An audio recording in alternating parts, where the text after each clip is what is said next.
functional interactions between excitatory and inhibitory synapses that maintain the stability of neural networks in hippocampus. She then joined the laboratory of Dr. Joshua Sainz in the Department of Molecular and Cellular Biology at Harvard University, where she was a postdoctoral fellow and then a research associate. In her postdoctoral work, she employed high-throughput single-cell transcriptomic methods to uncover transcriptional factors that control the morphology and specification of cell types in the mammalian retina. And also she developed techniques for dissociation and enrichment of primate retinal cells, which enabled comprehensive molecular characterization of retinal cell types in macaques and humans. In her own laboratory, which she established in 2020 in the Department of Ophthalmology and Neurobiology, Steinau Institute at the University of California, Los Angeles, she uses monkeys such as macaques and marmosets and also human tissues to continue studying the primate retina and the visual system. Her lab has established advanced omics tools, bioinformatics methods, and developed computational algorithms to enable cross-species and also developmental gene expression comparisons. So the major goals of her work are, first, to decode genetic programs that specify cell types features. Second, to reveal the molecular mechanisms of the formation and specialization of human fovea, and also to uncover molecular signatures that cause the degeneration of retinal cells in common ocular diseases. Her lab is also actively investigating the molecular aspects of retinal evolution by using lampreys as a model to generate atlases of retinal cells. As part of these studies, found a surprising conservation of cell types between the lamprey and the jeweled species, which highlights the ancient origins of cell type diversification in the vertebrate retina. Dr. Peng's research is widely recognized in the field and is currently funded by the NIH and the Brain Research Foundation. She has published 16 papers in most reputable journals such as Cell, Nature, Neuron, Nature Communications, and PNAS, among several others. She also received a few prestigious awards and presented her findings as an invited speaker at a number of national and international meetings. So with that, please welcome our brand-sensitive distinguished speaker, Dr. Yi-Rong Peng, and the title of her presentation today is Molecular Insights into Postnatal Foveal Development. Thank you. All right. Can everyone hear me well? Yes. Okay. Great. Thank you so much for the invitation. It's really my greatest honor to be invited to present our work at the Brunson Center for Translational Vision Research at the UCI. I hope you guys stay dry when travel to work today. So to this talk, I want to share a little bit our recent published and unpublished work regarding some preliminary findings of how we think to project to the postnatal fovea development. So as the introduction said, my lab is mainly focused on to understanding how the human visual system developed. So in using this image, we can clearly see what's the difference of our vision compared to other species. So even in the same household, our visual perception is quite different from the rest of animals, maybe share the same visual space as us. So the major difference with our vision is we have very high spatial resolution and chromatic resolution. This is so-called high acuity vision. So this is super essential for our daily activity, including reading, driving, and facial recognition. So all this, the high acuity vision definitely is generally a specialized of the visual system in the primate, but at the beginning for the visual processing, it happens in the retina. And indeed, to initiate the high acuity vision, primate, including humans, has to maintain or contain a special region, we call it the fovea. So fovea is a very specialized retinal region and only found in primate among all mammals. And the fovea is very small. It only occupies less than 1% human retinal area, but provide nearly 50% input to visual cortex and account for the most high acuity vision. So this region is very unique, and also, unfortunately, in certain visual defects, impaired the fovea structure can lead to the loss of the central vision. For example, during the dry AMD, the initial stage is some drusen accumulate in the peri or perifovea region. At that time point, the central vision still preserved.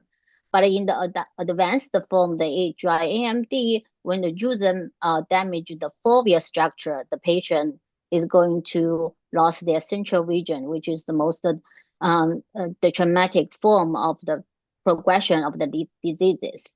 So in order to really understand why the fovea um, is so important for the central region, we have to really understand its anatomic structure and how it is composed of. So using this macaque retina, we can clearly see this is the optic head, and next to it, most in the temporal part, is the fovea. So when we're looking at the section, the vertical section side, we can clearly see the fovea contain a depression with almost no retinal ganglion cell layer, a little bit interneuronal layer, but most of the photoreceptor layer. Compared to the periphery, there's a lot of advantage to have a depression, which you will have let the light immediately activate the photoreceptor, which reside at the fovea pit. But compared to the periphery, the light has to be diffused through so many three layers to excite the photoreceptor. It's not this depression is not only just the lack of one layer, it also highly accumulates certain photoreceptor, particularly the cone photoreceptor. So as these kind of statistics show, distribution show, the cone photoreceptor density reached the highest density at the center of the fovea, and almost there was around 300 micron region is exclusive just the fovea cone photoreceptor.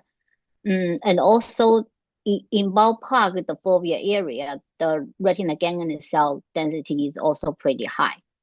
And because the fovea cone is so densely accumulated in the fovea center, and if we take a look at the morphology of the cone, you can see they are highly densely packed within the inside of the fovea center. If we look at the detail of their fovea cone morphology, you can see a clearly difference compared to the fovea cone photoreceptor compared to the peripheral cone photoreceptor. The fovea cone photoreceptor is much more slant and super elongated with super elongated axon and also very elongated out segment. But the periphery is relatively thick and short. So not just the cone morphology is quite different between these two regions, the circuit underneath it is also very different. So the fovea cone will connect with one on or off by rather midge bipolar cell and correspondingly contact with on or off midge ganglion cell. But in the periphery, this connection is much more promiscuous. Is one cone can connect with multiple bipolar cell, and multiple bipolar cell will connect with multiple retinal ganglion cell, which not the signal transduced is not very graceful from one cone photoreceptor to the output retinal ganglion cell. So to develop this mature fovea cone structure actually in the human is extremely prolonged process. So the fovea neurogenesis actually started super early around fetal week 7. The neurogenesis already began, but only until 4 years old, the fovea structure actually is completely mature, which is showing this kind of structure has accumulated cone and has a clear fovea pit. So during a long embryogenesis stage, they definitely included some neurogenesis, which is all the neurogenesis were completely within the first trimester. During the second trimester, there's a lot of cell differentiation. And by the end of the second trimester, there's some initiating of the pit formation. So particularly when the baby is born, there's a little bit shallow of the pit already formed. So the pit formation require the centrifugal migration of the retinal ganglion cell and the interneuronal cells. So in super contrast to lot of changes of the retinal ganglion cell side or interneuron side, there was one group of cells kind of stay very stable during the whole embryogenesis, which is the foveal cone. So foveal cone actually born first among the genesis of the many foveal cell type. It first born at the fetal week 8. And you can see during the whole 3 trimester, the foveal cone almost stay a cubital shape without much change. But only until the baby born start to postnatal specialization, the cone have dramatic somatic migration and morphology changes to form the adult morphology shapes and also form the mature synaptic connection. So this is very interesting process. And if I summarize as this comparison, particularly at the birth, you can compare the fovea to the peripheral retina. The fovea cones extremely immature compared to the peripheral one, but in the adult, they need to have formed this elongated morphology and form this reliable circuit connection. So the two events are important for the mature of the foveal cone is one, they have to centripetally migrate to the foveal center to accumulate from 1 layer to up to 6 layers in the adult stage. And also their morphology has to dramatic changes during the postnatal development. So there's some mechanisms to suggest why this is a form. There's some mechanism suggests is maybe it's a mechanical force through the eye growth. For example, when the baby born, the first 2 years, the eye also grows rapidly.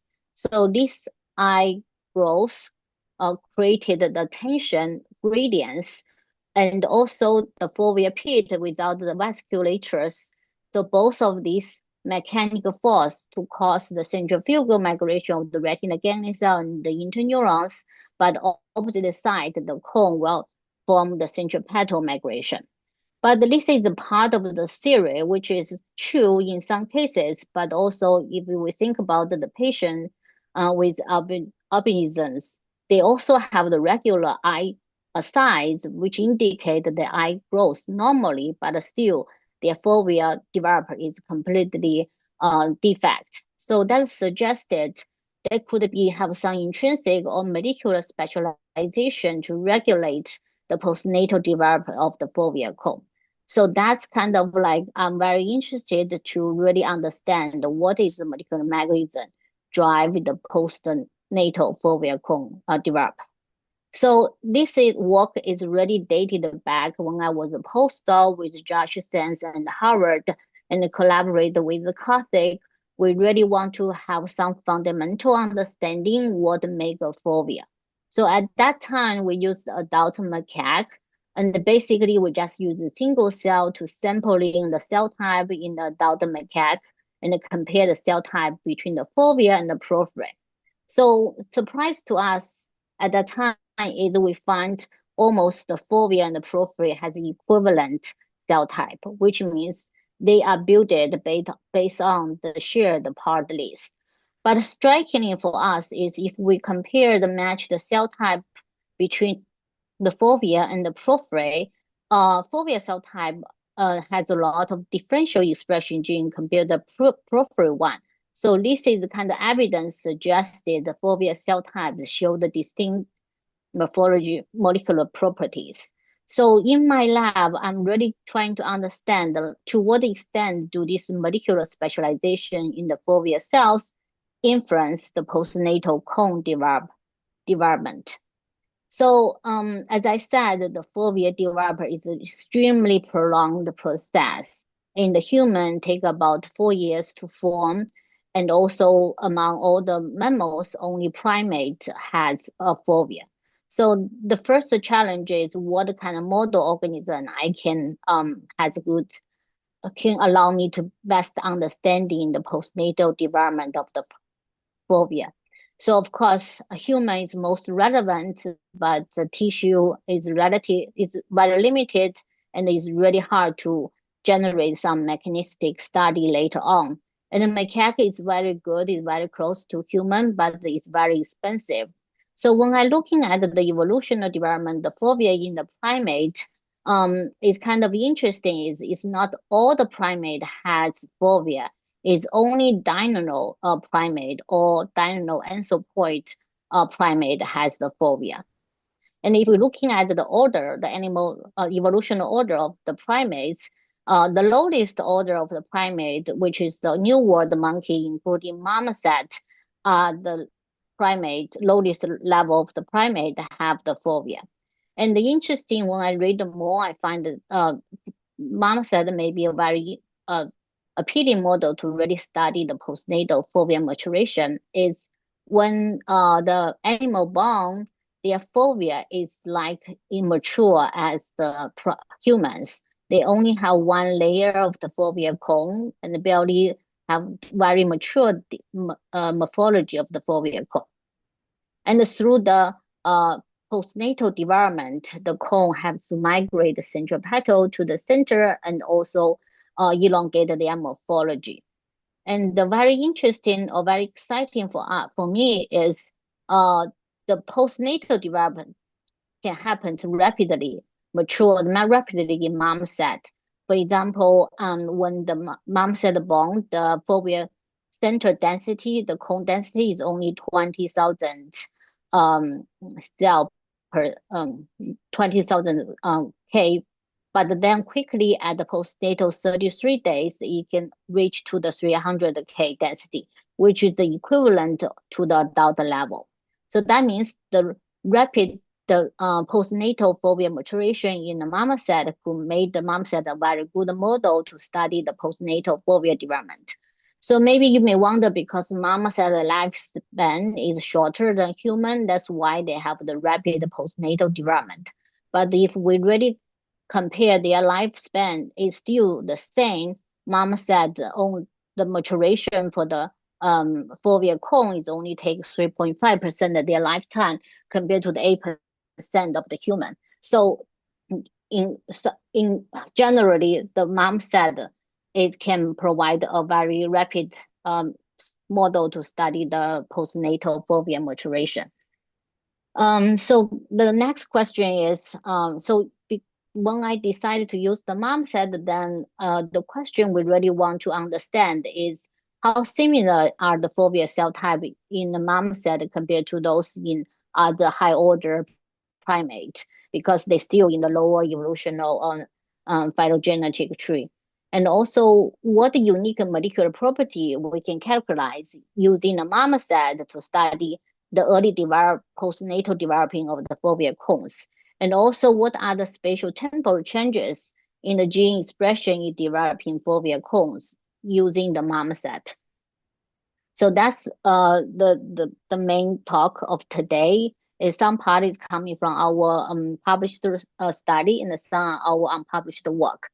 So to address the first part, actually is quite an essential part, is how well the marmoset can represent the other primate, particularly macaque or human.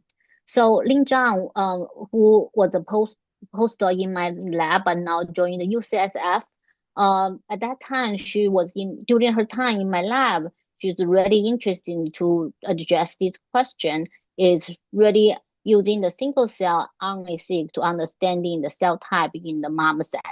So we generated the cell atlas of the adult marmoset, and we can also distinguish cell type in the fovea and the porphyry region.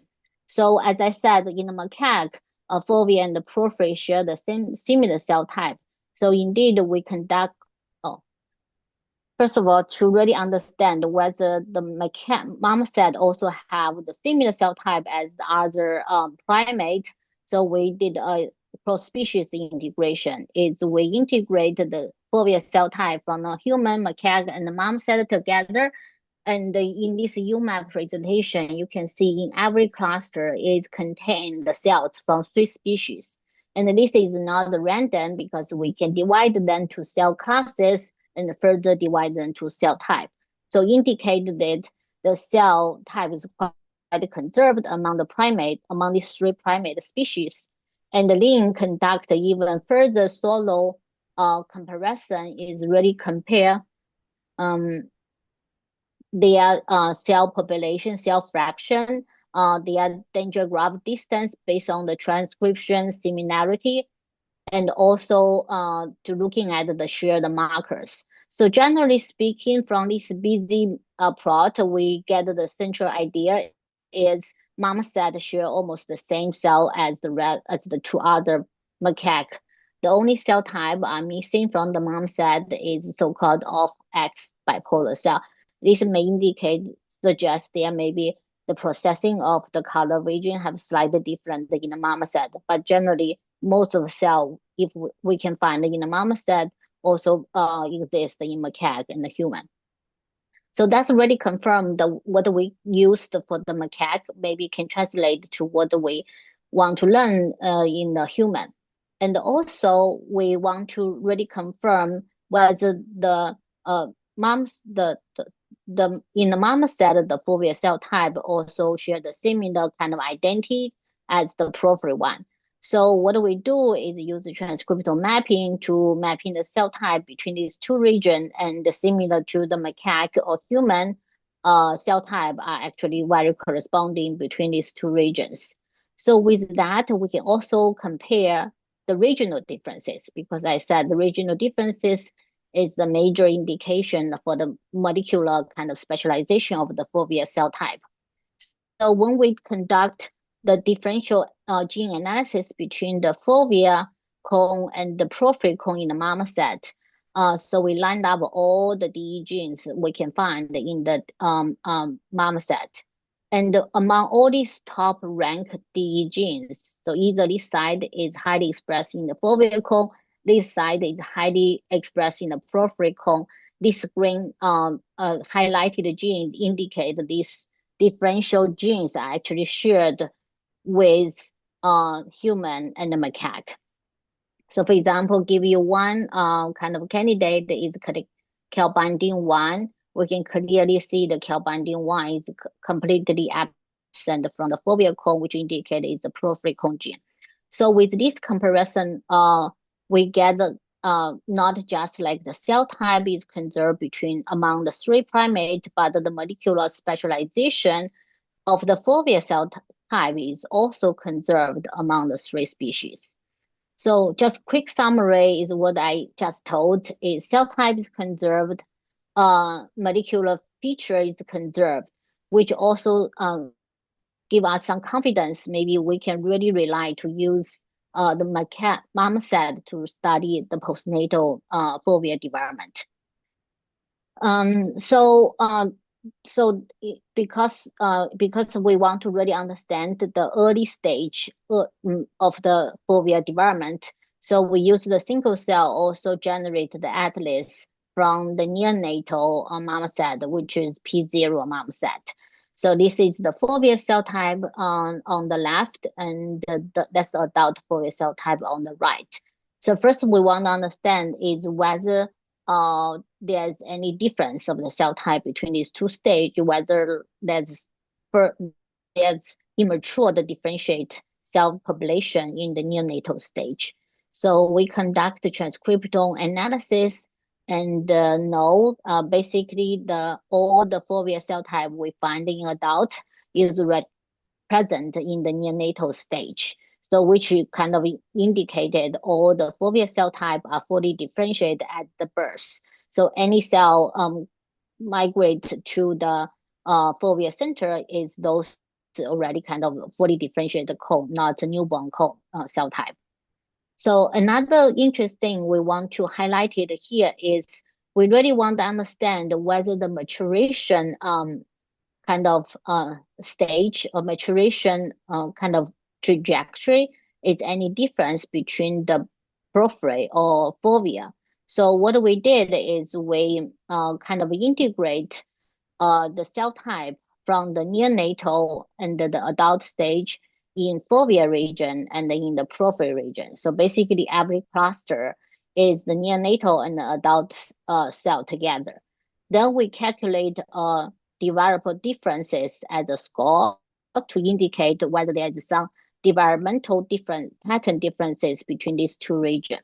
So at a glance, I hope you can appreciate is there are more red cell class in the prophyl, but in the fovea, the red um, cell class is smaller. So if the differential development difference is higher, the cluster will show more red.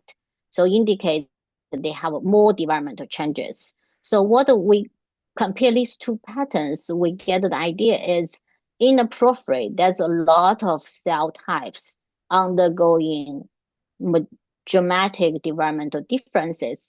But in the fovea, during their postnatal development is actually very restricted to certain cell type, which include ML cones, Muller glia, and on-off DSGC cell, which kind of is the majority of the cell population in the fovea center.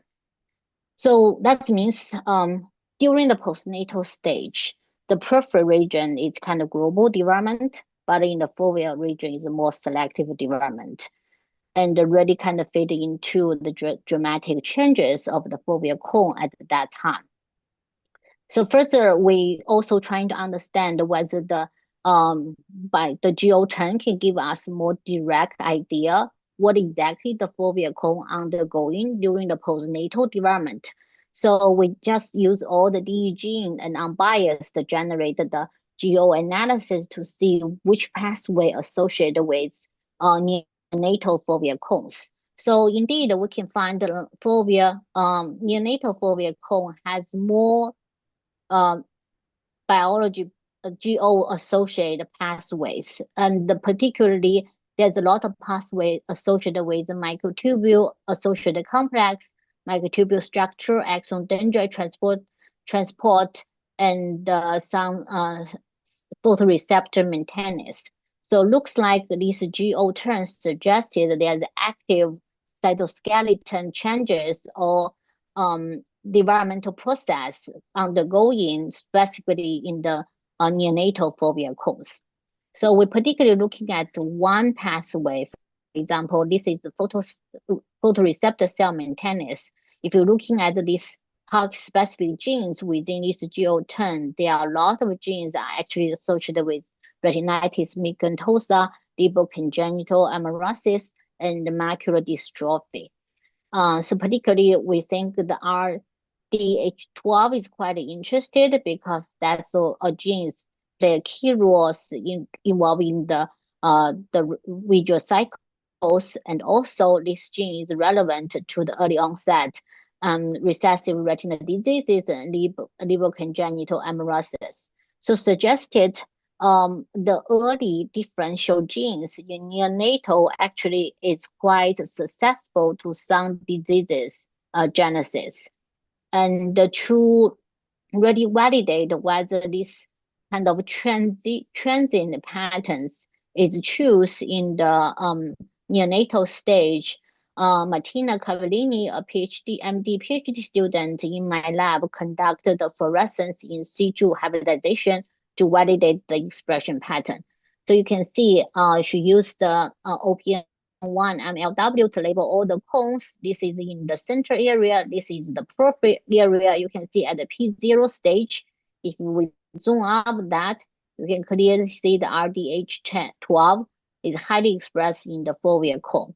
But this differential expression is is almost no difference between the fovea and the prophyl. So this evidence suggested there is unique transient molecular specialization at the P0 fovea cones. So following up is there are so many genes changes transiently in the P0 fovea cones. Is any regulatory mediate this group of gene expression? So we use the algorithm called Cynic to match to to infer the transcriptional regulatory network by looking at any potential transcription factor regulate these differential genes. So through this analysis, by identifying this regulon, which is transcription factor with all these targeted genes called one regulon, we can clearly just use the regulon activity, basically the transcription regulatory network, to separate the fovea and the peripheral cones. And from this differential analysis, clearly we can find certain module is enriched in the fovea, certain module enriched in the periphery. And if we zoom up to looking at the top 10 enriched regulon in the fovea and the cones, they can give us some interesting transcription factors which are uniquely increased in the one in the fovea cones. So for example, the SOX6, SOX4, SOX6 are enriched in the P0 fovea cone and the SOX4 enriched in the peripheral cones. So we show all the complete regulon of the SOX6 and the SOX4, you can clearly see the SOX6, which is all downstream genes that are highly expressed in the fovea, and vice versa, SOX4 with all its downstream genes highly expressed in the periphery. And to validate that, because the regular data is inferred result, we further conduct the single cell attacks, and from that we can clearly separate the cone population, and also we can separate the fovea and the peripheral cone. And indeed, based on the gene activity of the analysis, we can still confirm the SOX6 activity is high expressed in the fovea cone, and the SOX4 is high expressed in the peripheral cone. And Martina also conducts the in situ validation to show the SOX6 enriched in the fovea cone, not the peripheral one, and the SOX4 is in the peripheral one, but not the fovea one. So based on this analysis, we get this conclusion is the fovea cell type at birth are already fully differentiated. And during the postnatal development, the fovea part and the peripheral part take a different trajectory. The fovea part is more like focused development. It's only cones, muroglia, and medial ganglion cell are kind of show dramatic developmental changes. But in the periphery, it's more like a global development. And of course, the fovea cone, we can show a lot of molecular properties and transcription regulations at birth, and these kind of upregulation are absent in the adult. So with that, we really want to understand what exactly makes the fovea cone behave differently at the P0 at that stage. So immediately we want to think about it is because they are resigned at the special region, which is the fovea. So that must be have a different environment cue to make them express different genes and response to different kind of like neighboring interaction. To begin with this kind of, to test this hypothesis, we're looking at the details, what cell type close connect with the cones. And the best candidate is the muroglia because they have those microvilli individual one wrap the cone photoreceptor in the fovea. And also there's some people identify a unique fovea mural cone in the fovea site. So we really want to test it is whether the muroglia provide some unique cue or trophic factor to mediate the fovea cone response differently at the neonatal stage. So we're looking at the gene expression difference between the fovea muroglia between the fovea and the peripheral region. And we can identify muroglia actually express a lot of secreted genes. And we can validate one of them, for example, CTGF is highly expressed in the fovea mural, but not in the periphery. So to give a kind of like systematic analysis of what exactly the secreted molecule from the fovea mural do is we conduct this so-called protein-protein interaction to really analyze all the regional DE gene of the neonatal muroglia. So in this busy plot actually highlighted the two important functions of all these genes. One is there is this group of genes will regulate of the growth. So the other one, it could regulate the collagen biosynthesized extracellular matrix organization. All this is supported. They maybe provide some unique environment for cone growth or for foveal cone migrate.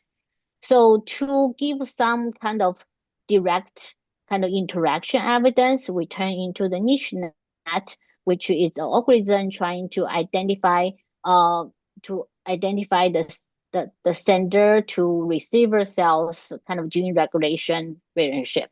So basically they assume one group cell the sender, they secreted the molecules, then bind to receptors of the receiver cell and control their gene expression.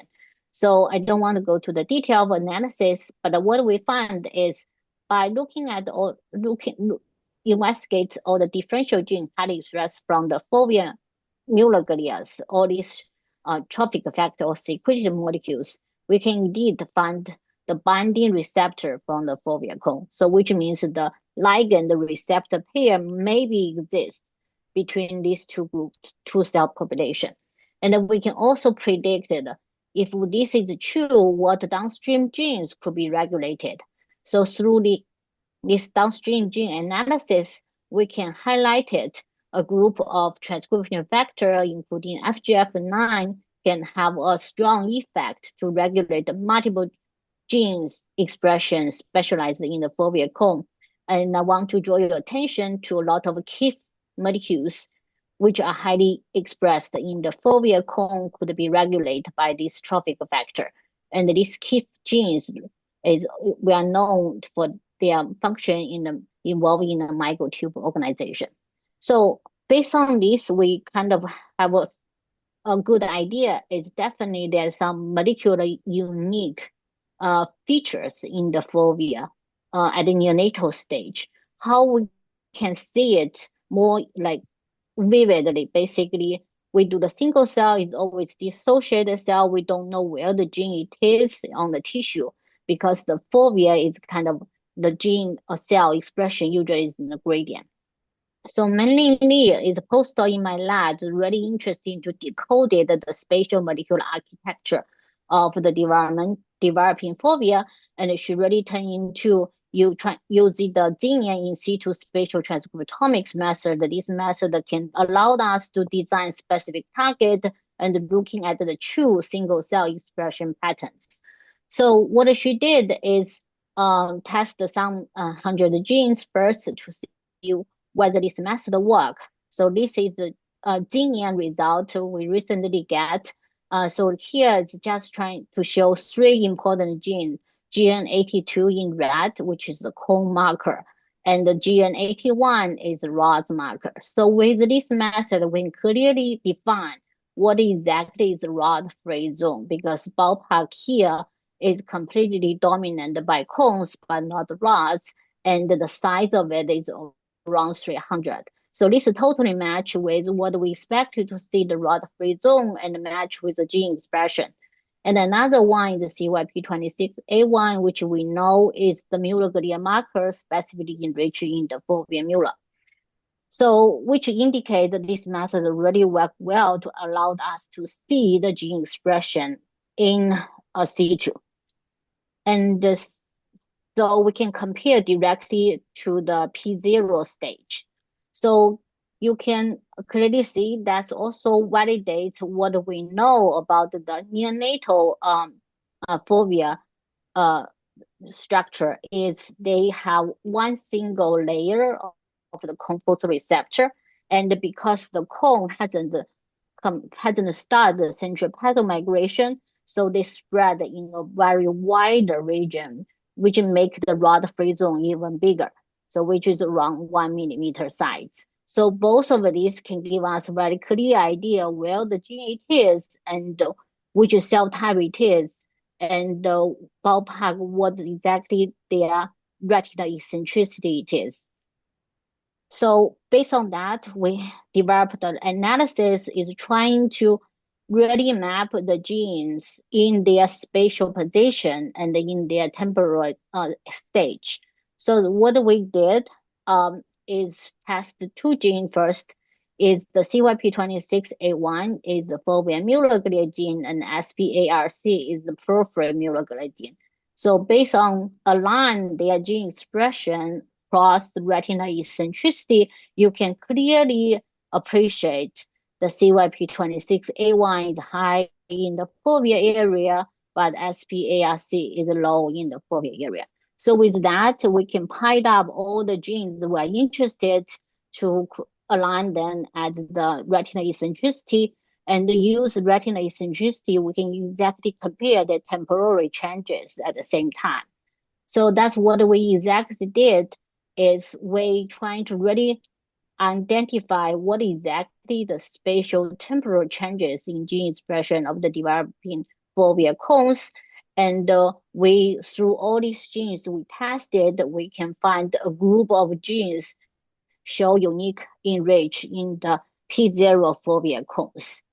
So they all highly enriched in the fovea area, which is ballpark from 1 millimeter to across the 2 millimeters size of the fovea area. And then we can clearly compare what exactly happens when they grow matures. So what do we find is actually there's a lot of genes no longer show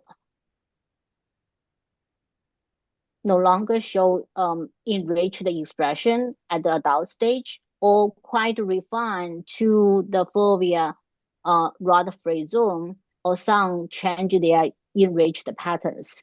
So with that, we can zoom in to see what could be the very interesting candidate or pathways can allow us to draw a concise hypothesis to test. So one of the genes we find very interesting is called the KIF12, which the genes we only find in the fovea P0 fovea cone, but not the adult side. And if we really plot their gene expression across the retinal eccentricity and across the two age, we can clearly appreciate how changes these genes between the P0 and the adult. It definitely enriched in the P0, but gradually reduced and disappeared at the adult fovea cone. So as the key family members involved in the microtubule activity, which suggested the fovea cone at the P0 stage, they actively perform, maybe conduct some cytoskeleton changes through these key family members. And combining with all our cell-cell interaction and the cynic analysis, we can kind of draw a potential signaling pathway. Could be the FGF9 secreted, enriched from the fovea side, particularly from the fovea mural, draw a lot of transcription factor network, and then induce the high expression these key family members and make the fovea cone show highly mortality and initiate their morphogenesis. So because we only test the P0 time point, as I said, there's a lot of dramatic postnatal developmental between the P0 to P33. So we're currently trying to see what's exactly mapping how the gene expression programs are refined during the postnatal critical developmental window of the postnatal time point. So with that, that's going to the last summary of my talk. Is by looking at the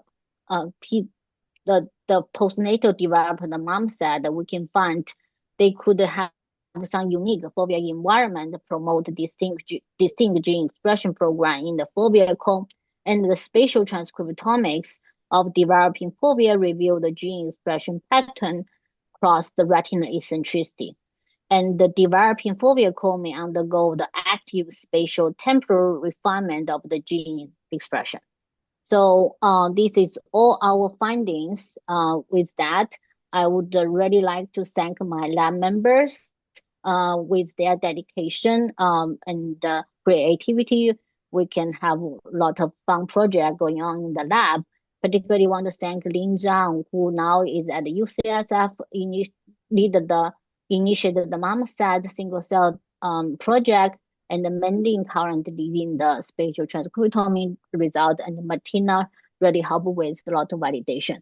Of course, I want to thank other former lab members, Jun Chang and Riley, also help with the MomSet project.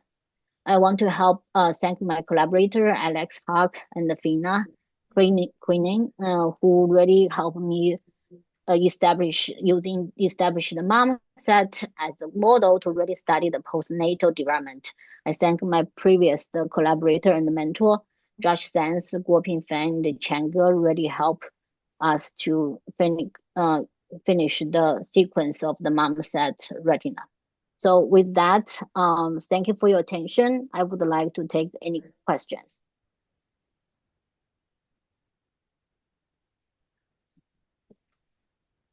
Hi, Yi-Rong. This is Vladimir Kefelov in the audience. Is it on? Here in Nirvana. Hi. Green. Turn on. Hi, Ron. This is Vladimir Kefelov in the audience here in Nirvana. Thank you. Great talk. Thank you. I remember some old work by Qinghua Yao and I think Peter McNaughton showing that in rodents, the supply of visual chromophore builds up gradually as the retina develops, even in the neonatal rats and young rats. And I was intrigued by your discovery that RDH12 is upregulated early on. And of course, Gabe Travis has suggested that RDH12 might be the dehydrogenase that drives the Muller cell visual cycle. So I was wondering whether you think that chromophore supply might actually, and differential chromophore supply early on might also be involved in the development of the foveal cones versus the peripheral cones. Yeah, I think it's definitely possible or more involved in their early kind of function. For me, it's like because I don't study this visual cycle very closely, but I find very intriguing is many of these kind of retinal visual cycle genes actually show unique patterns at the P0, which make them like very susceptible at the early stage and which could be linked to their early onset of the pathogenesis. But down to the mechanisms, I really don't know much about it. Okay. Hi, Yi-Rong. Hi, Yi-Rong. This is Hi. Dorota here. Hi, how are you? I'm good. I'm good. Beautiful work and Thank you. Amazing detail. Actually, I'm also intrigued by Muller glia in the fovea. So my question is, do you see some particular pathways in Muller glia in the foveal region that could suggest they are less or more inclined to be regenerative upon damage, so they may become more prone to the regeneration? Well, you know what I mean, the work from other species versus the peripheral Muller glia. So you mean your question is whether Muller glia could play some protective role or is more susceptible to some diseases? So protective, but also maybe the differentiation and be more prone to become cones in potential treatment. You know, this is just... Oh, I see what you mean. Like you mean redirect the Foveal Muller to Foveal cone. Yes. Ah, compared to peripheral. Yes, that's a good question. Actually, I don't know, but you know, like if they can try to re-engineer the Muller glia to photoreceptor, right? Like largely is in the mice because it's raw dominant. I guess in the fovea side it's cone, so theoretically they can do it, but because like Muller glia is more like it's kind of like leftover, not the leftover. It's just like differentiate progenitor cell by the end, right?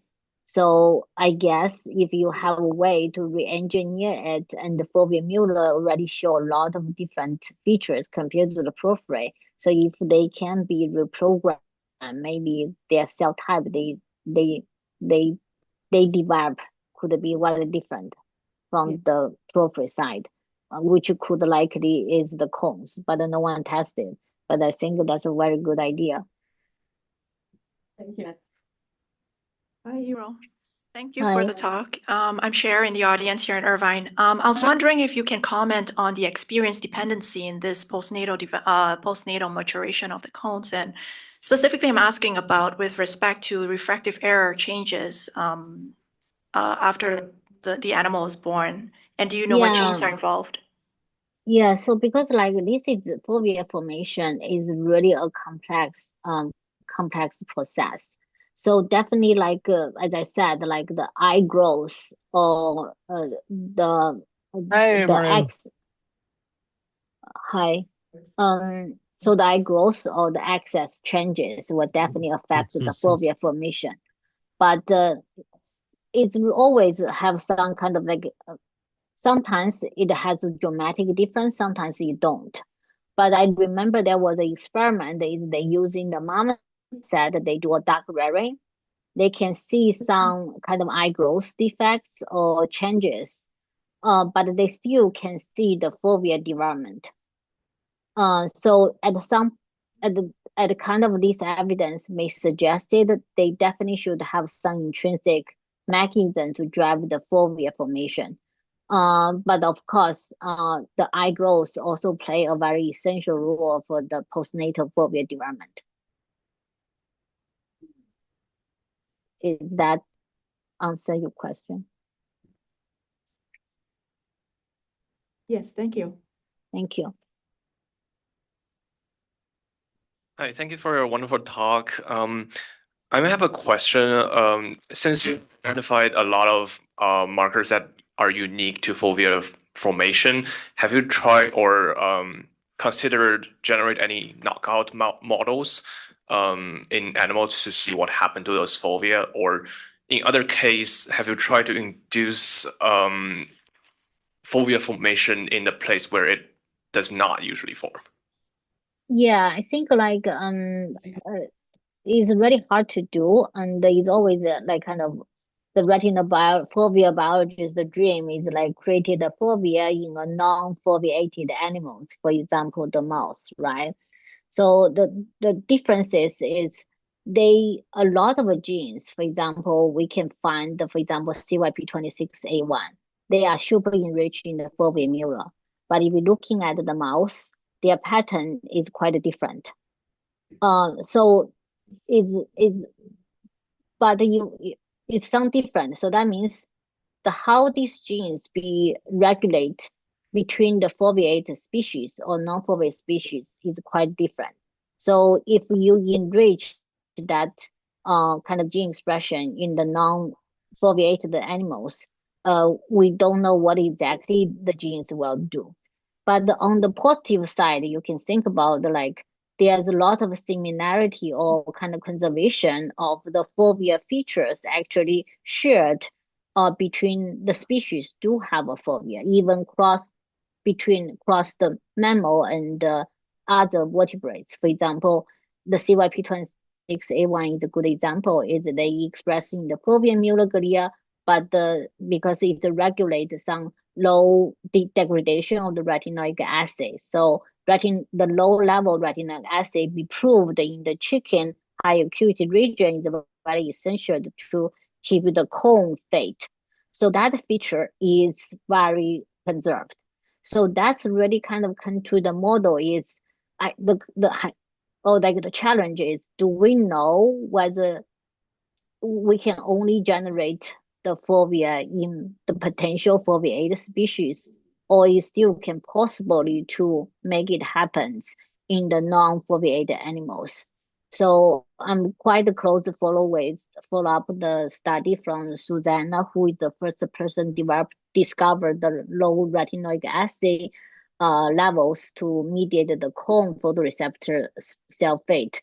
So I think she is conducting some overexpression result in the mice to test this idea, but I really no one ever have any conclusion whether it's feasible or not.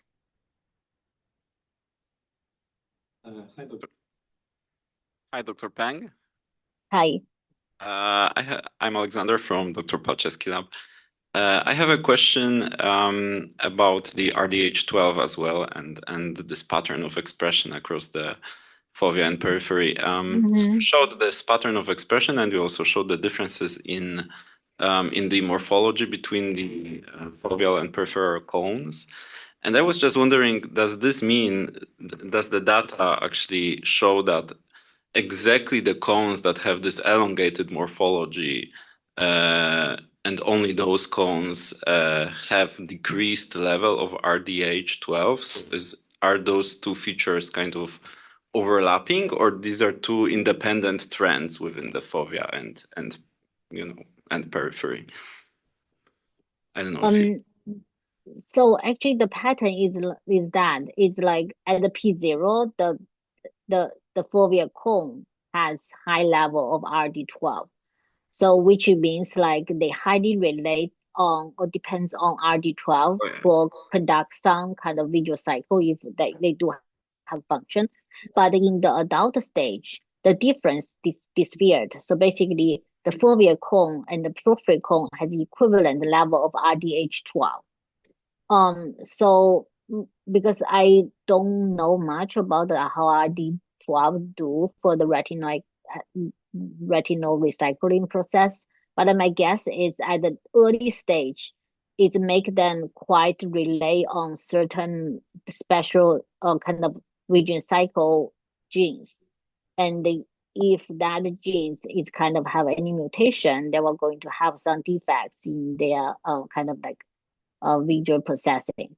But in adult, maybe other kind of the RDH genes will pick it up. So the RD12 function is not as that important as in the neonatal stage.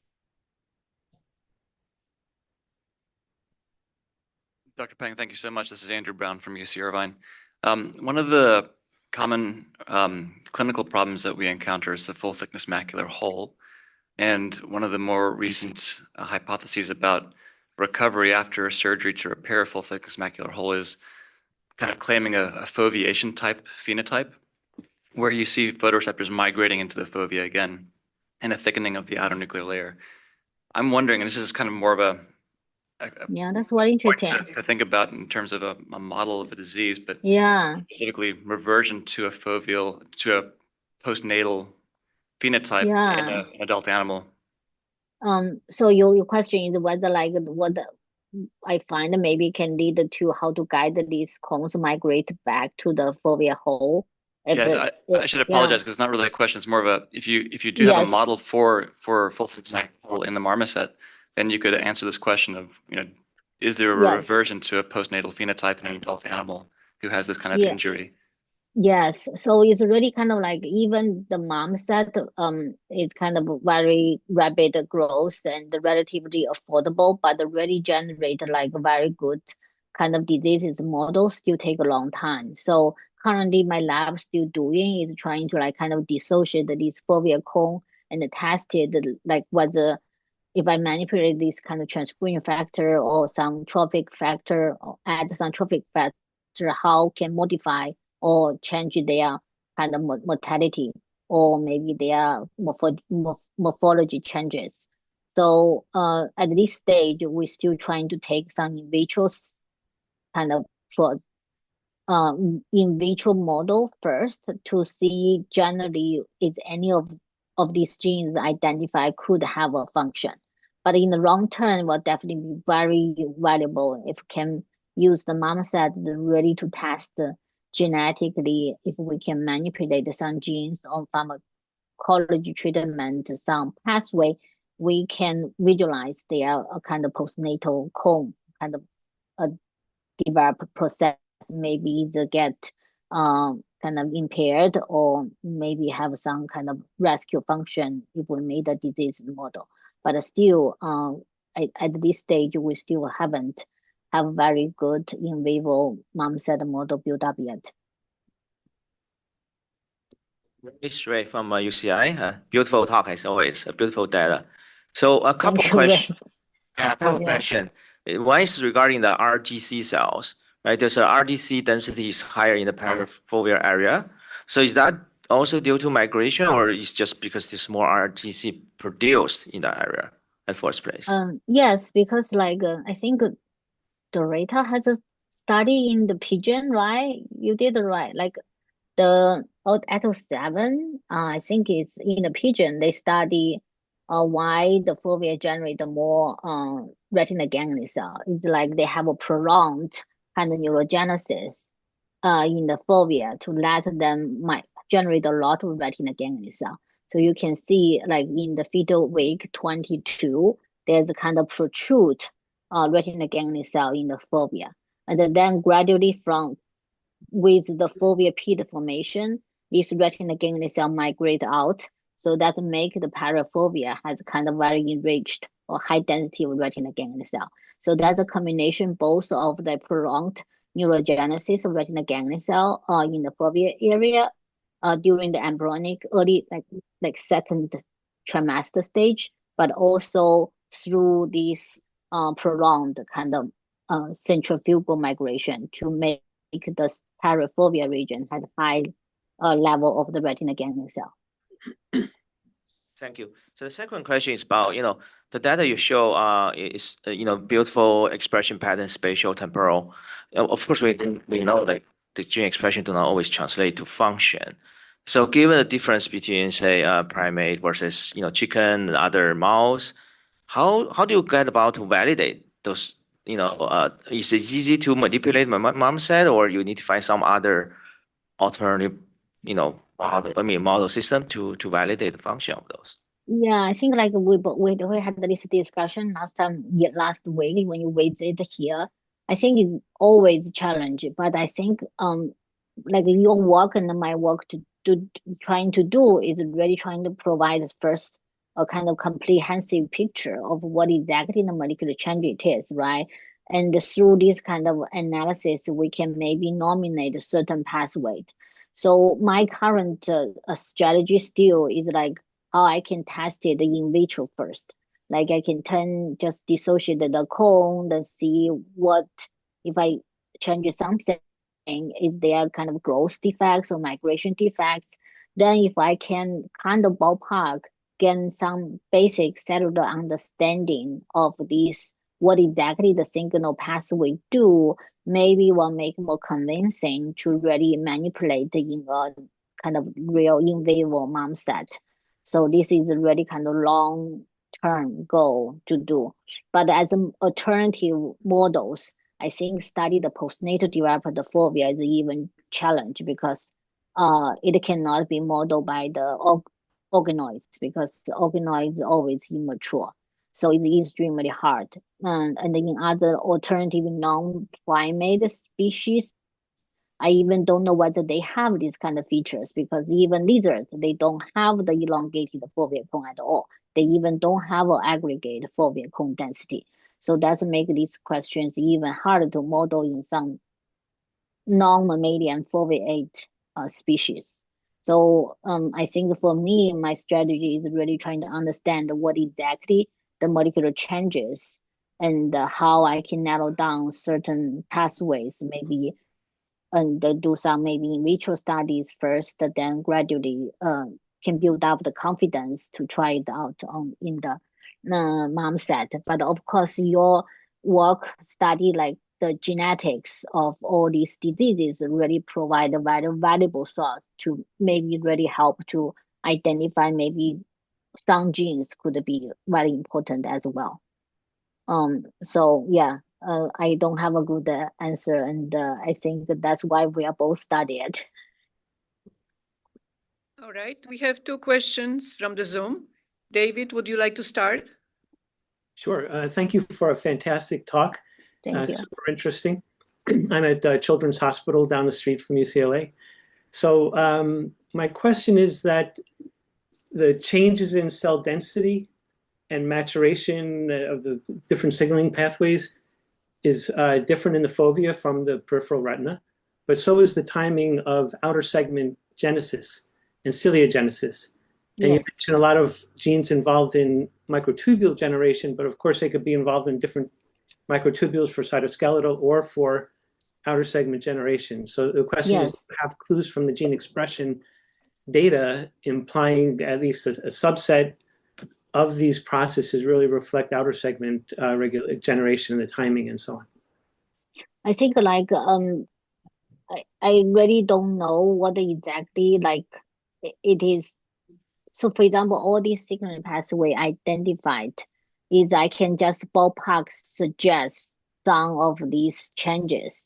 But exactly whether I can pinpoint whether this one is related to the axon elongation or whether that one is related to the outer segment growth is really I don't have this resolution to do.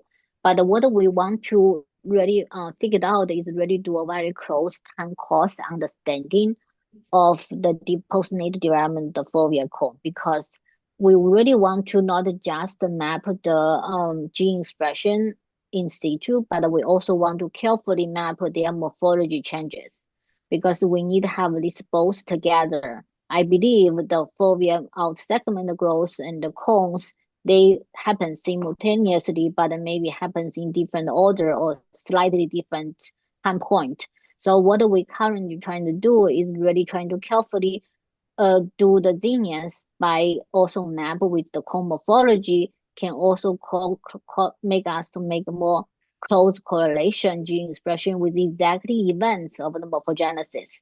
Then maybe we can have better answer to your question. Thank you. Okay, and Ryan, are you ready to ask your question? Yes, I am. Hi, my name is Ryan Delgado. I'm a postdoc in the SEPCO lab at HMS here. I was intrigued by the relationship you find between the foveal Mueller glia and cones. And I'm curious if you think the Mueller glia here are at the highest hierarchical position in this relationship. You mentioned using some analysis to look at different cell-cell signaling. I wonder if you did that and perhaps found something above Mueller glia, and if Mueller glia are in fact kind of like the signaling center in this area. Do you have any ideas on how they maintain their foveal identity as compared to the peripheral identity? Yes, that's a really good question. No, but like I think they maybe really was to do. So basically your question is whether there's some kind of gene regulatory network to make the foveal Mueller express differential genes than the peripheral one, right? Correct. Yes. And if that's an ongoing process, or is that kind of now innate to that population? Yes. So we haven't looked into it, but I guess we maybe can do the kind of I don't know, Rachel, whether you have this data set, whether you looking at the attack expression between the foveal Mueller and the peripheral Mueller can identify some transcription factor. But that's very kind of interesting question. Is like if we can map out these transcription kind of key pathways, maybe we can engineer Mueller glia become a foveal type and really test the hypothesis whether that's kind of like kind of morphogenesis cue, right? To make the foveal unique. Thank you. Yeah. All right. Thank you, Dr. Peng. It was a wonderful conversation, and we will finish with final question from Dr. Kim. Oh, okay. Hi, Yi-Rong. This is Kim Gokovsky at UCI. Nice to see you. Hi. Nice to meet you. Yeah. So like your work is really fun and exciting. And looking at that picture of the transition between the central and peripheral cones, I wonder, like, is that transition abrupt? And then do you think, like, it seems like in order to do this, the cells need to know what their neighbors are doing, right? But it's also not just their next door neighbor, but their distant neighbor, right? It's like, where if you have 100 rows of central cones, do you think there's some summation that's occurring in the cells that's leading the cones in the 100th row from the umbra to know, oh, now I've got to stop. You're going to be peripheral. You're no longer allowed to be a central cone. And then have you done any work in bifoveate animals? Actually, I do, but it's quite different. Like the fovea, like our primate fovea is very different from like non-primate fovea. Like non-primate fovea don't have this kind of like very dense cone region at all. So but I like your question. Basically, you think maybe the cone have certain, if I understand right, matrix around it to that, then maybe like, okay, that's how you go here because you're attached to each other. But like the periphery, they don't have that. Is that your suggestion? or ballpark your hypothesis? Yeah, like is there something, some positive feedback loop that then like at some threshold triggers an immediate negative one that says like, okay, you're in row 5, you're okay, you can still be a central cone, you're in row 10, but when you're at row 11, you're like, no, buddy, I'm the last one. So yeah, so it's not from like the molecular perspective, but I know Mike Doe, his recording result suggested, because like the Foveal cone, if I understand the physiology very well, is he has a model. So basically he recorded like the phototransduction of the Foveal cone. So basically he recorded, okay, because the Foveal cone has a very long axon, right? So you can imagine if you have a long axon, you have higher leaking effects. Basically, signal generated in the outer segment will leaking out more in the axon. But he recorded, he found is the Foveal cone actually is kind of like super cable. They don't leak anything. And they're trying to make the Foveal cone like that, you cannot grow like any length. You have to maintain certain length. So that's why even marmoset has a small eye. Human has a big eye. The fovea size is the same. So it's from his functional interpretation to say that that's a limited factor to make the fovea cone only develop like that size. Outside of that is the prophyl side. But in what molecular level is no one ever understand. Right. Thank you very much. Let's join me to thank our speaker today. Thank you so much. That was fun.